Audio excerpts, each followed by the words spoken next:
بے شک قرآن میں صاف الفاظ میں لکھا ہے، تم سے بہتر تمہارے دلوں کا حال اللہ جانتا ہے۔ بارش میں قبرستان کا چکر بھی لگا لیا کرو، وہاں وہ لوگ موجود ہیں جو بجلی کی چمک دیکھ کر ہمیں اپنے سینے سے لگا لیا کرتے تھے۔ تمہارا یقین ہے نا اللہ پر کہ وہ تمہاری سنے گا، دیکھنا وہ تمہارا یقین ٹوٹنے سے پہلے ہی تمہاری دعاؤں پر کن فرما دے گا۔ انسان اچھے لوگ ڈھونڈنے کی کوشش کرتا ہے مگر خود اچھا بننے کی کوشش نہیں کرتا۔ غریب کی بددعاؤں سے بچو کیونکہ اللہ کے زیادہ قریب ہوتے ہیں۔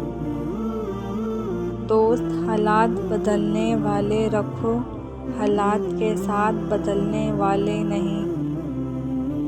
جب ہم ایک دوسرے کے لیے وقت نہیں نکال پاتے تب وقت ہمارے درمیان سے رشتے نکال دیتا ہے۔ چہرے سے خوبصورت ہونا تو عام بات ہے، لیکن دل کا صاف اور پاکیزہ ہونا یہ خاص بات ہے۔